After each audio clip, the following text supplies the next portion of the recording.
আসসালামু আলাইকুম এভরিওয়ান, ফ্রেন্ডসরা কেমন আছো? আশা করি ভালো আছো, দোয়া করি ভালো থাকো। আমিও ইনশাল্লাহ তোমাদের আছি, ভালো মন্দ মিলিয়ে আছি। যাই হোক, আজকে আমি ফিনিশিং দিচ্ছি। ওই ফ্রিজের থেকে দেখলাম লাস্ট একটা ফিনিশিং একটা প্যাকেট বেরোলো। প্যাকেট থেকে হাড্ডি বিফ গোস মিলিয়ে এখানে 2 কেজি হবে। তো চিন্তা করলাম ফিনিশিং দিয়ে দিই, ফ্রেন্ডসদের সাথে একটু আমি এটা শেয়ার করি। তো আমি একটু লাল করে পাতলা ঝোল করছি।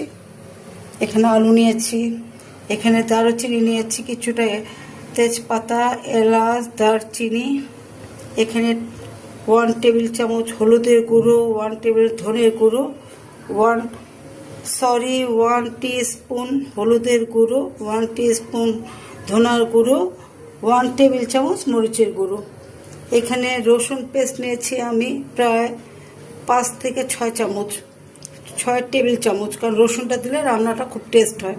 দেশি রসুন, আমি দেশি রসুন দেশি পেঁয়াজ ছাড়া ব্যবহার করি না।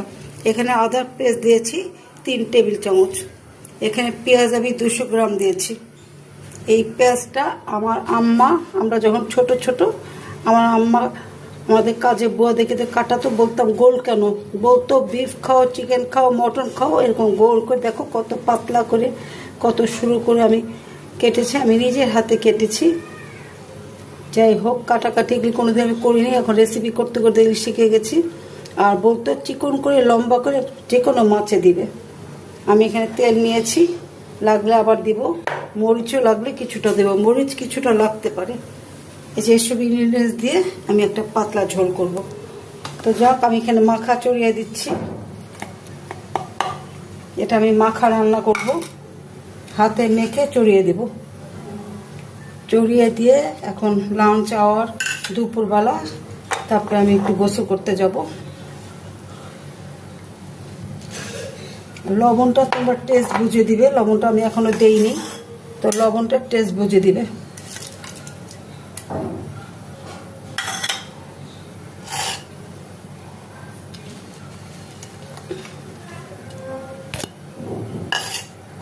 এটা আমি একটু খুব করে মিক্স করব, মিক্স করে হাফ ওয়ান বা 1 আওয়ার 1 ঘন্টা এটা ম্যারিনেট করে রাখবো।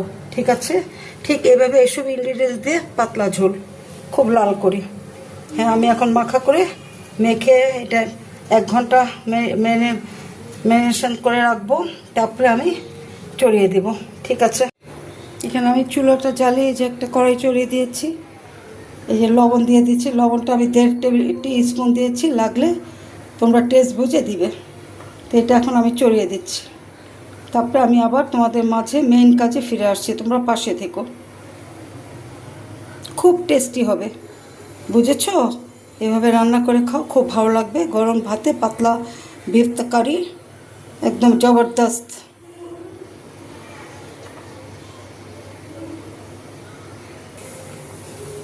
আমি যে বিফ কারিটা চড়িয়ে দিয়েছি, একেবারে মাখা মাখা মাখা করে সব কিছু মশলা যা যা ইনগ্রিডিয়েন্টস, পেঁয়াজ টিয়াজ, তেল টেল, লবণ টবণ সব দিয়ে চড়িয়ে দিলাম। এখন এটা আস্তে আস্তে হতে থাকবে, কভার করে দিলাম। এটা হাফ অ্যান আওয়ার পর আমি তোমাদের মাঝে ফিরে আসবো ইনশাল্লাহ।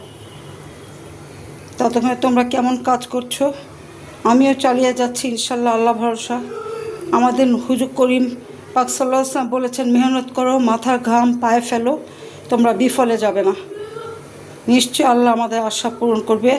খুব মেহনতের সাথে, সিদ্ধাতের সাথে আমি নিষ্ঠার সাথে কাজটা চালিয়ে যাচ্ছি।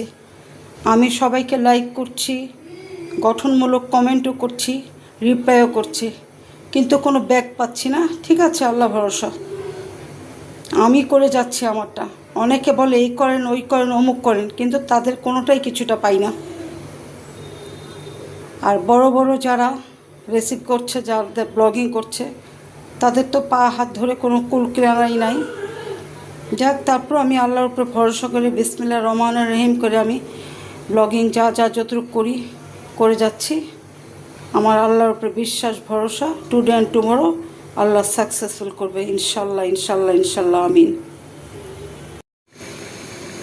দেখি বিফ কারিটা কতদূর।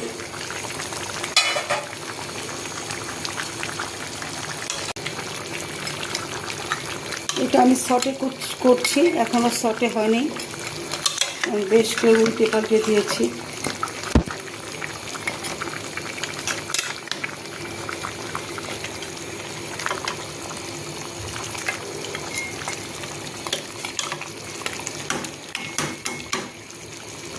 সিদ্ধ হয়নি, সিদ্ধ হতে হবে, সটেও হতে হবে।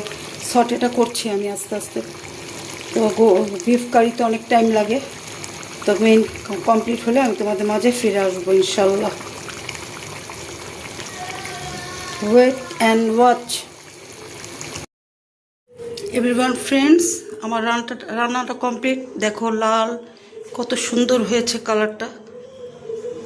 এভাবে করে রান্না করে খাও, দেখো ভালো লাগবে। গরম ভাতে ভালো লাগবে, সাদা পোলাও ভালো লাগবে, সাদা আর আটা রুটি দিয়েও ভালো লাগবে।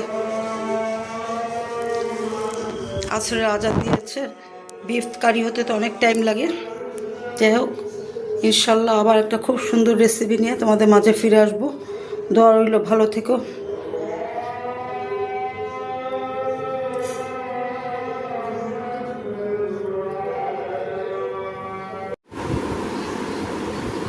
বিফ কারি খুব লাল করে রান্না করা হয়েছে, খুবই মজাদার।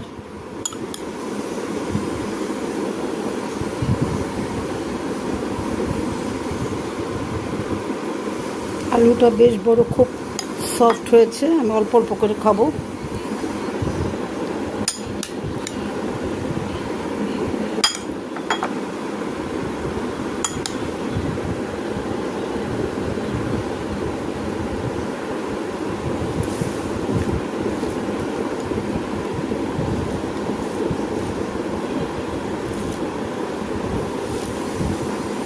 আমি যেভাবে রান্না করেছি এভাবে রান্না করে খাও। দেখো আলুটা কত সফট খাস্তা হয়েছে।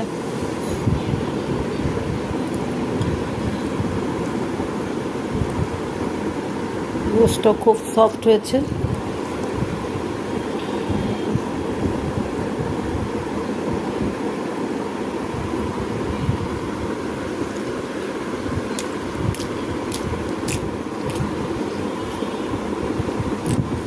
যা যা ইনগ্রেডিয়েন্টস দিয়েছি ওগুলো দিয়ে রান্না করে খাও। আমি রান্না করেছি দেখে বলছি না, একেবারে ইয়ামি, একেবারে এক নম্বর। খাও, খেয়ে আশা করি লাইক, কমেন্ট, শেয়ার, সাবস্ক্রাইব দিবে। তোমরা কিন্তু আমার উপকারে আসছো না। তোমরা ইউটিউব চ্যানেলেও আমি আশা করি তোমরা সাবস্ক্রাইব করবে, লাইক করবে।